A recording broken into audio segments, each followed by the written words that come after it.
गर्मी में ससुराल की खुली रसोई। अरे रितु बहू, जरा रामू को बोलकर तुम्हारे ससुर जी के लिए एक कप चाय तो बनवा देना। माँ जी, अब ये सारे काम भी आप मुझसे करवाओगी क्या? आप भी तो आवाज लगाकर रामू को चाय के लिए बोल सकती हैं, लेकिन नहीं, आपको तो बस मुझे काम बताने का मौका चाहिए।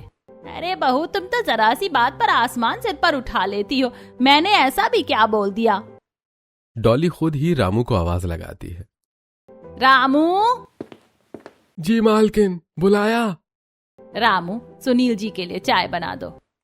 रामू चाय बनाकर सुनील के कमरे में दे आता है। रामू, मानो या ना मानो, तुम्हारे हाथ में जो स्वाद है, मजा ही आ जाता है चाय पीकर। मेरा तो दिमाग ही खुल जाता है। धन्यवाद मालिक।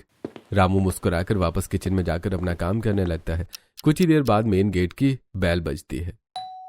अरे, इस वक्त कौन आ गया? मैं ही उठकर देखती हूँ।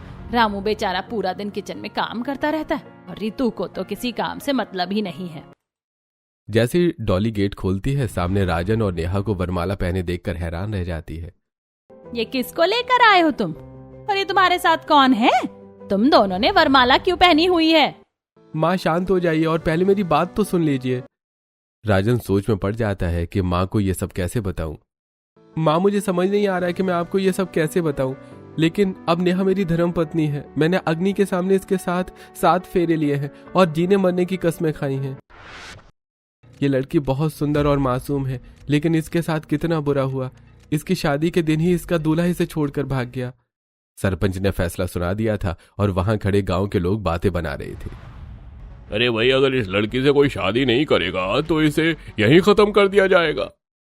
चारों तरफ लोग नेहा को ताने मार रहे थे। नेहा बचपन से अनाथ थी। उसके माता पिता उसे बचपन में छोड़कर चले गए थे।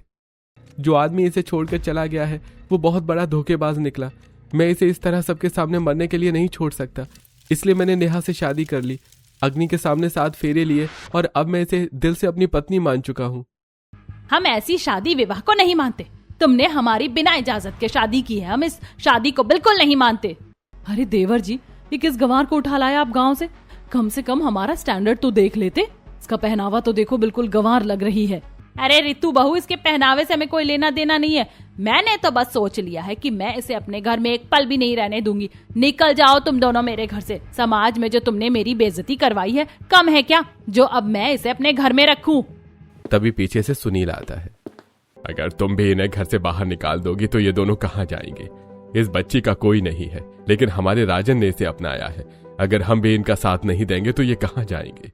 देखिए, मुझे कुछ नहीं सुनना। मैं इस गवार को अपने घर में बिल्कुल नहीं रखना चाहती और ना ही अपनी रसोई में कदम रखने दूंगी। सुनील के लाख समझाने पर डॉली राजन और नेहा को घर में रहने की इजाजत दे देती है। मैंने तुम्हें घर में रहने की इजाजत तो दे दी है, लेकिन अगर गलती से भी इस घर की रसोई में कदम रखा तो मैं तुम्हें इसी घर से बाहर निकाल दूंगी। मैं तुम्हें दिल से कभी नहीं अपनाऊंगी। ऐसा बोलकर डॉली गुस्से में अपने कमरे में चली जाती है। रितु भी मुंह बनाकर अपने कमरे में चली जाती है। देखो बेटा, तुमने जो किया है वो गलत था, लेकिन अब तुम्हें इस घर में रहने की जगह मिल गई है। बहू, गलती से भी किचन में मत जाना, वरना तुम्हें तुम्हारी सास के गुस्से से कोई नहीं बचा पाएगा। राजन नेहा का हाथ पकड़कर उसे कमरे में ले जाता है। तुम फिक्र मत करो, एक दिन सब कुछ ठीक हो जाएगा। हाँ, मैं जानती हूँ कि हमारी शादी किन हालातों में हुई है, इसीलिए पूरे परिवार को मुझे अपनाने में समय लगेगा, लेकिन जब तक आप मेरे साथ हो मुझे पूरा यकीन है कि मैं एक दिन सबका दिल जीत लूंगी। शाम का वक्त होता है। नेहा, मेरे सिर में बहुत दर्द हो रहा है, तुम किचन में जाकर मेरे लिए कड़क चाय बनाकर ले आओ। नेहा किचन की तरफ जाने लगती है। तेरी हिम्मत कैसे हुई मेरे किचन की तरफ कदम बढ़ाने की? शायद तूने मेरी बात ध्यान से नहीं सुनी। तू इस घर की रसोई में कदम भी नहीं रखेगी। मैंने तुझे रहने के लिए कमरा दिया है, वही बहुत है तेरे लिए। तभी वहाँ पड़ोसन सुरेखा आ जाती है। अरे बहन जी, कौन है आपके घर में और आप इस पर इतना गुस्सा क्यों कर रही हैं? लगता है कि आपने कोई नई नौकरानी रखी है। अरे बहन जी, नौकरानी नहीं है। हमारे छोटे बेटे ने समाज में हमारी नाक कटवा दी और इस गवार को हमारी बहू बनाकर ले आया है। मैंने तो इन दोनों को साफ बोल दिया कि घर में रहने की जगह दे रही हूँ, लेकिन गलती से भी रसोई में कदम मत रखना। नेहा डॉली के पैर छूने के लिए आगे बढ़ती है, लेकिन डॉली गुस्से से अपने पैर पीछे कर लेती है। दूर हो मुझसे, मेरे पैर छूने की जरूरत नहीं है। अरे बहन जी, बच्चे तो गलतियां कर ही देते हैं। इसका मतलब ये थोड़ी ना कि माँ बाप उनसे अपने रिश्ते नाते तोड़ लें और उन्हें अपनी जायदाद से अलग कर दें। तभी नेहा आगे बढ़कर सुरेखा के पैर छूती है। जीती रहो बहू। फिर नेहा उदास मन से रोते हुए अपने कमरे में चली जाती है। अरे तुम तो चाय बनाने के लिए गई थी ना।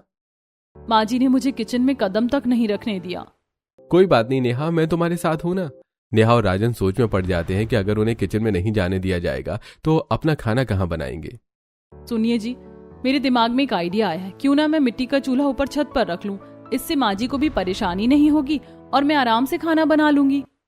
ठीक है नेहा, जैसा तुम्हें सही लगे वैसा कर लो।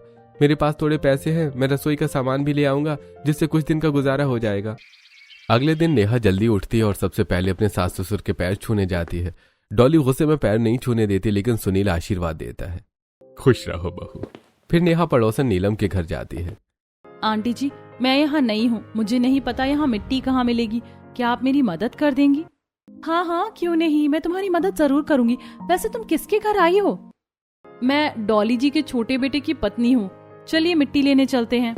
दोनों मिट्टी लेने जाती हैं। नेहा मिट्टी खोदकर एक तसले में भरकर घर लाती है और छत पर ले जाकर गर्मी में परेशान होते हुए मिट्टी का चूल्हा तैयार कर लेती है। तभी राजन राशन का सामान लेकर घर आता है। अरे लो भाई, तुम्हारी रसोई का सामान भी आ गया। राशन तो ले आई, लेकिन हमारे पास खाना बनाने के लिए बर्तन ही नहीं है। आप परेशान मत होइए, मैं बाहर से थोड़ी और मिट्टी ले आऊंगी। मुझे मिट्टी के बर्तन बनाना आता है। मैं आंगन में बैठकर बर्तन बनाऊंगी और जब चूल्हे पर खाना बनाऊंगी तो आग की तपन से वो और भी अच्छे से पककर मजबूत हो जाएंगे। नेहा की बात सुनकर राजन को थोड़ा सुकून मिलता है। दोनों साथ में बाहर जाते हैं और मिट्टी लेकर घर लौटते हैं। नेहा आंगन में बैठकर अपने हाथों से मिट्टी के बर्तन बनाती है। आग की तपन से बर्तन धीरे धीरे मजबूत हो जाते हैं और उन्हीं बर्तनों में खाना बनाना शुरू करती हैं। आपने अच्छा किया जो राशन का सामान ले आए।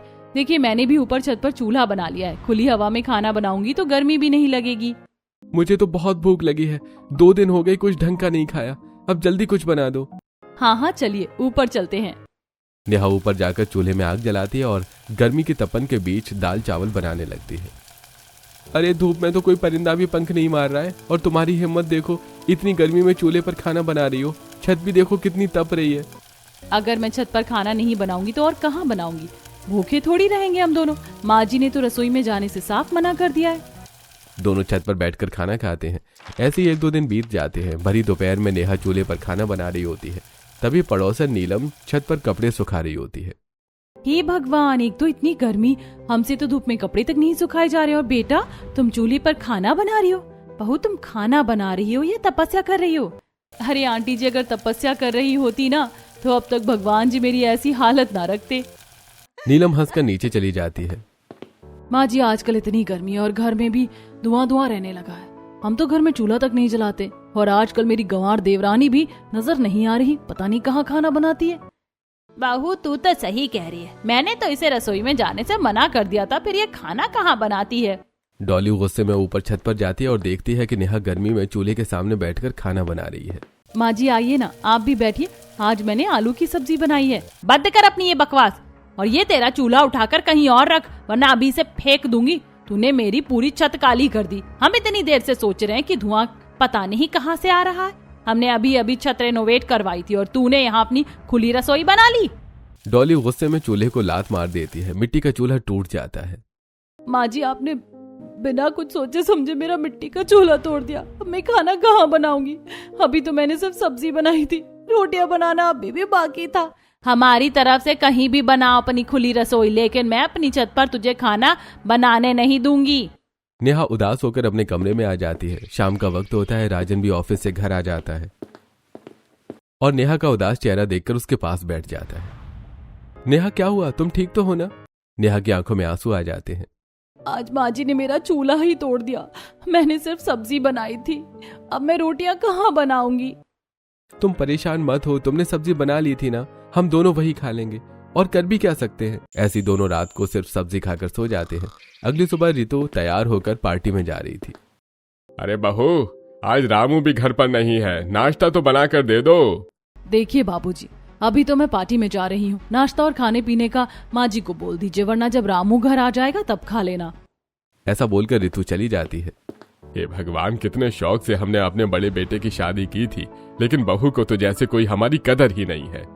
दूसरी तरफ नेहा अपने कमरे में बैठी सोच रही होती है। क्या सोच रही हो सुबह सुबह? कुछ नहीं, बस यही सोच रही थी कि अब हम खाना कहाँ बनाएंगे। वैसे मैं सोच रही थी कि क्यों ना हम आंगन में बाहर चूल्हा बनाकर खाना बना ले, वहाँ माँ जी को भी परेशानी नहीं होगी। हाँ, ये सही रहेगा।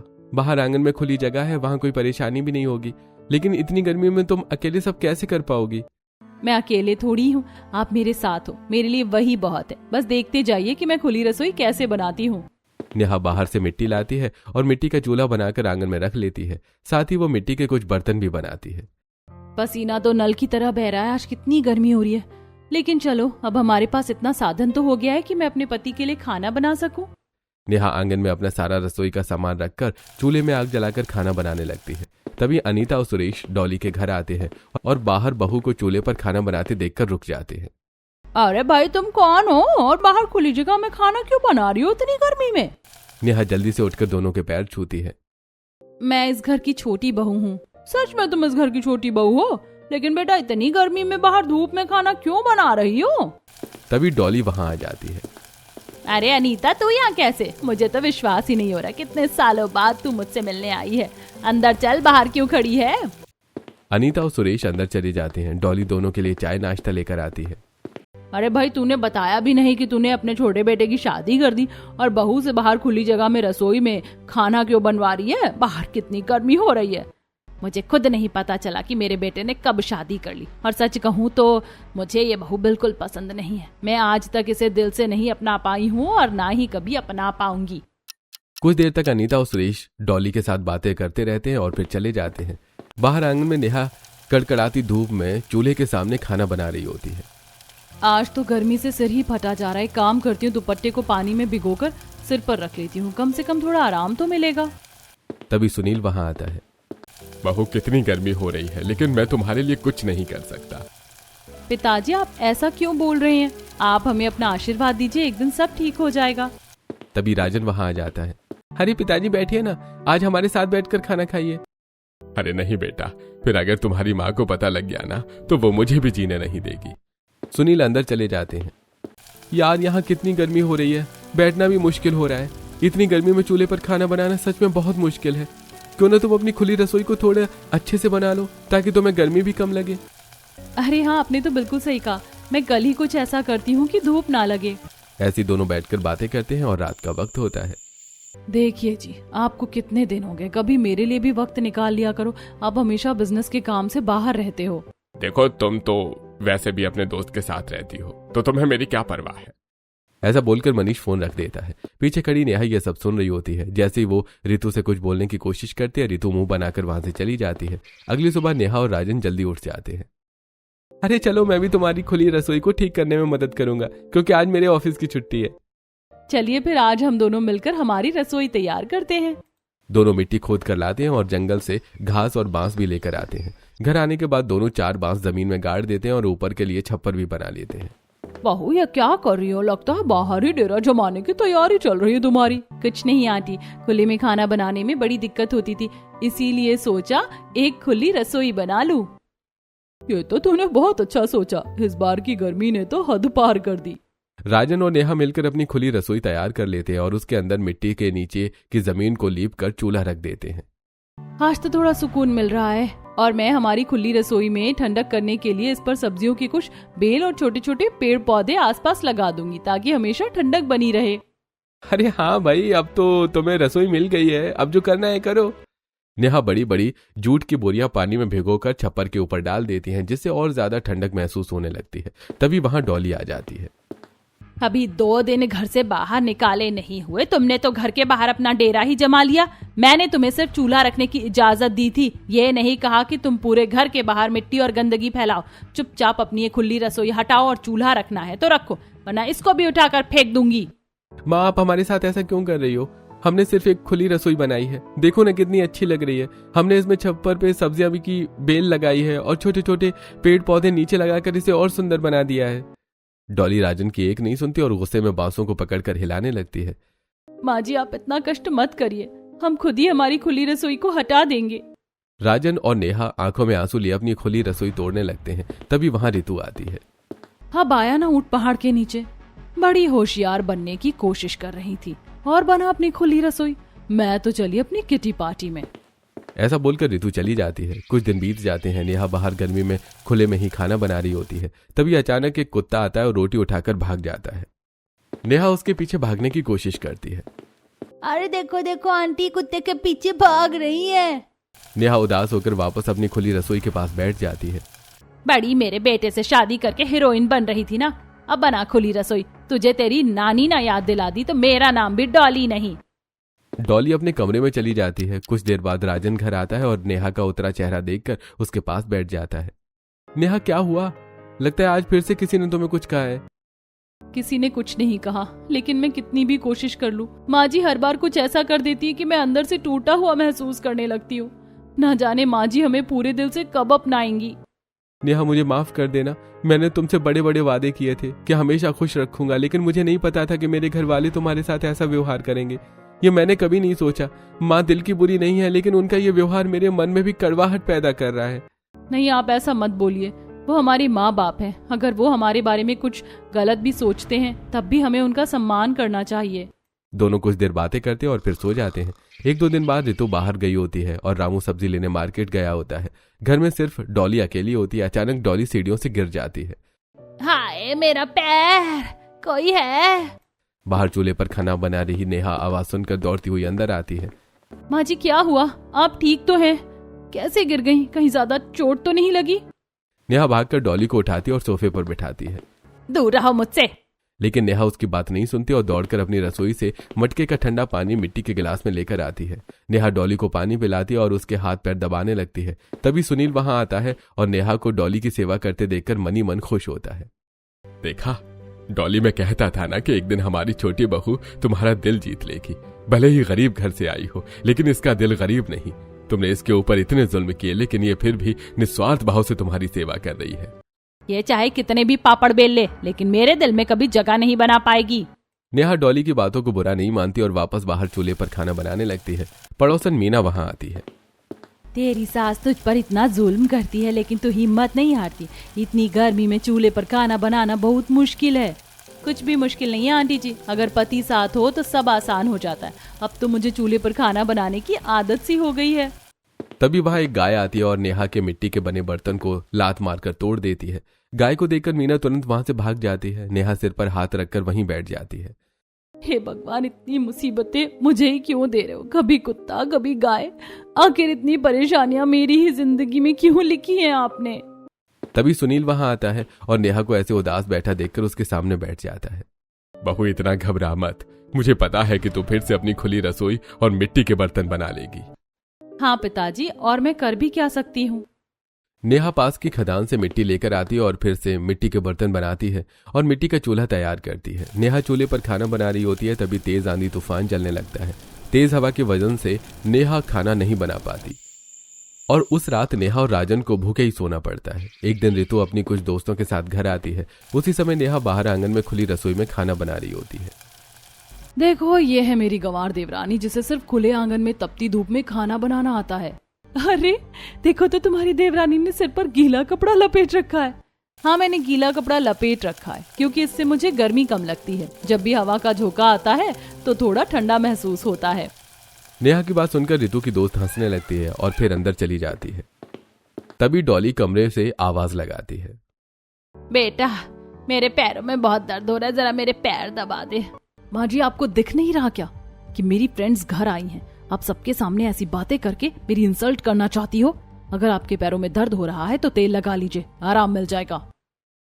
ऐसा बोलकर रितु फिर अपनी दोस्तों के साथ बात करने लगती है। तभी नेहा एक कटोरी में तेल और लहसुन डालकर गर्म करती है और अपनी सास के कमरे के बाहर रख देती है। माँ जी, ये लीजिए, ये तेल लगाने से आपको बहुत राहत मिलेगी। मुझे तुम्हारी कोई मदद की जरूरत नहीं है, मैं खुद अपना ख्याल रख सकती हूँ। तेल रखकर नेहा वहां से चली जाती है। कुछ देर बाद डॉली वही तेल उठाकर अपने पैरों पर लगाने लगती है। अरे वाह, सच में ये तेल लगाने से तो मेरे पैरों को काफी राहत मिल रही है। तभी पड़ोसन मीना वहां आती है। देखा, जिस बहू को तू हर समय टोकती रहती है, वही बहू आज तेरे काम आई और तेरी बड़ी बहू अपने दोस्तों के साथ मस्त है। हाँ, बात तो तुमने सही कही। मेरी बड़ी बहू को तो जैसे हमारी कोई फिक्र ही नहीं है। मीना कुछ देर बैठकर वहां से चली जाती है। रात का वक्त होता है। अचानक सुनील को सीने में तेज दर्द होने लगता है। अरे सीने में बहुत दर्द हो रहा है। सुनील को दर्द में तड़पता देखकर डॉली घबरा जाती है और रितु को आवाज लगाने लगती है। रितु बहू, जल्दी आओ, देखो तुम्हारे बाबूजी को क्या हो रहा है। लेकिन ऋतु नहीं आती। वहीं डॉली की आवाज सुनकर राजन और नेहा अपने कमरे से बाहर आते हैं। माँ, क्या हुआ? आप इतनी जोर जोर से क्यों चिल्ला रही हो? और पिताजी को क्या हुआ? वो ऐसे क्यों कर रहे हैं? अरे आप माँ जी से क्या पूछ रहे हैं? आप जल्दी से डॉक्टर को फोन लगाइए ना। राजन तुरंत डॉक्टर को फोन करता है।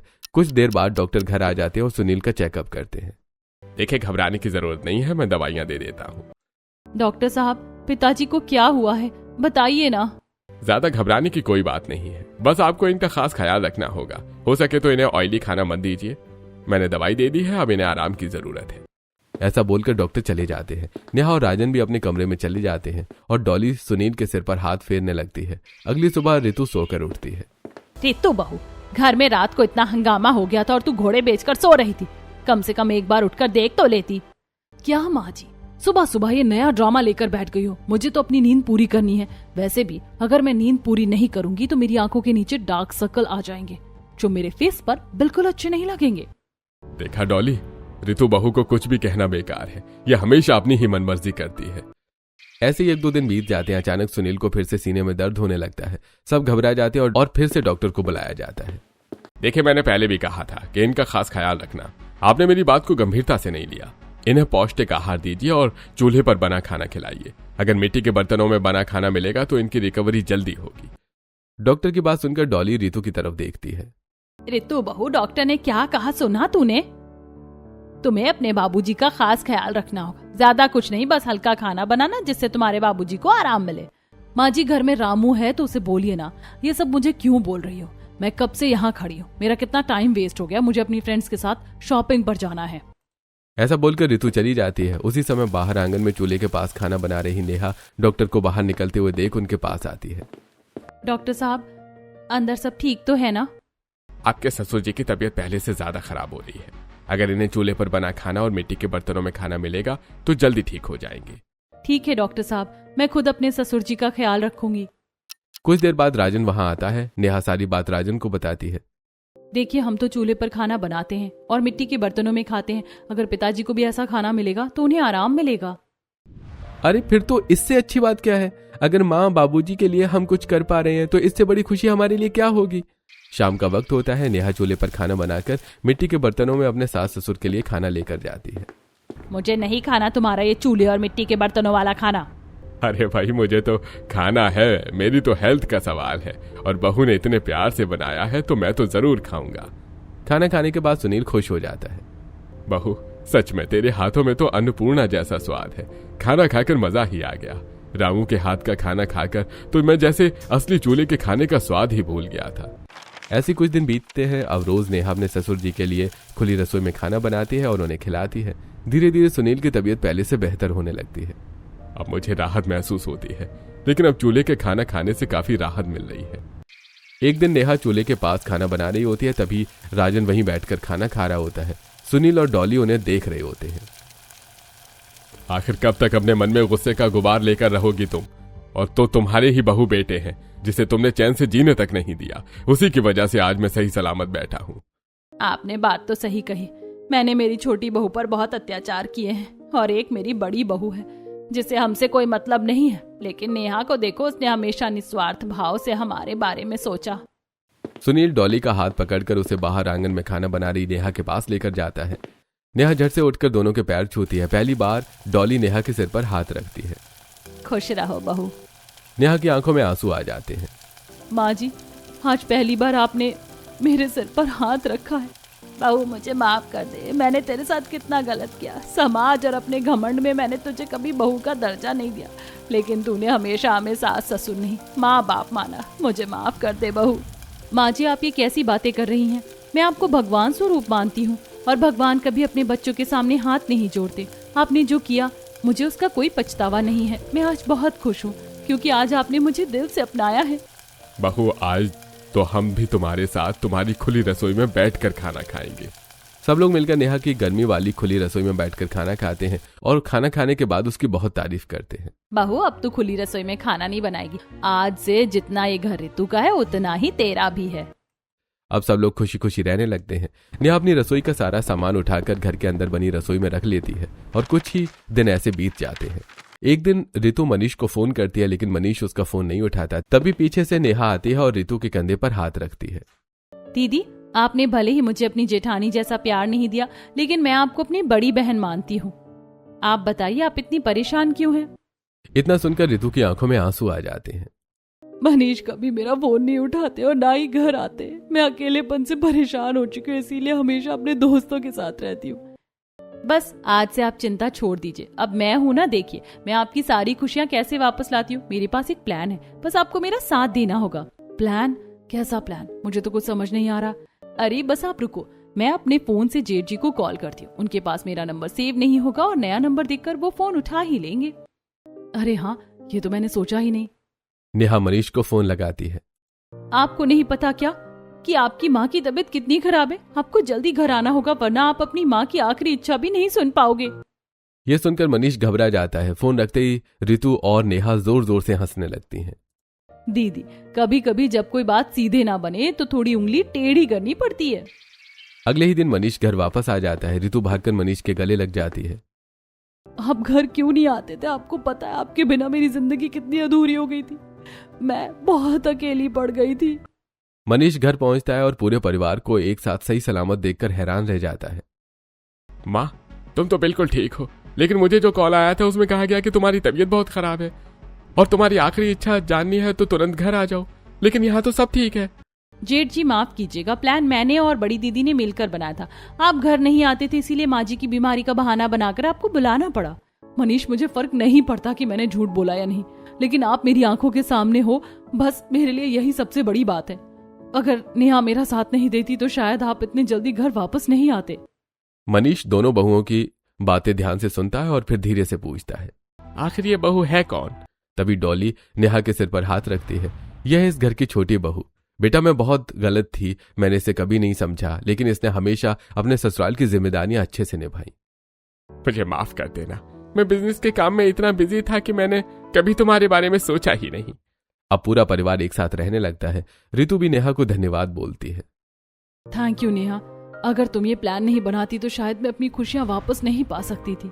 दीदी, आप कैसी बातें कर रही हो? अपने ही काम ना आए तो कौन आएगा? देखा डॉली, हमारी छोटी बहू ने पूरे घर में खुशियां फैला दी हैं और कितने अच्छे से सबको एक साथ लेकर चल रही है। मेरा तो मन ही खुश हो गया छोटी बहू और बड़ी बहू को एक साथ देखकर। सच में मैं बड़ी ही खुशकिस्मत हूँ जो मेरे घर में नेहा जैसी संस्कारी बहू है। तभी राजन मुस्कुराते हुए नेहा की ओर बढ़ता है। अरे क्या बात है, तुमने तो अपना जादू पूरे घर पर चला दिया। अब थोड़ा सा वक्त मेरे लिए भी निकाल लिया करो। ये सब मैंने अकेले थोड़ी किया है, आपने हमेशा मेरा साथ दिया है। अब सब लोग नेहा को भी दिल से अपना चुके होते हैं। नेहा रसोई में जाकर सबके लिए आम पन्ना बनाती है। पूरा परिवार साथ बैठकर आम पन्ना पीते हुए हंसता है, बोलता है और खुशियां बांटता है।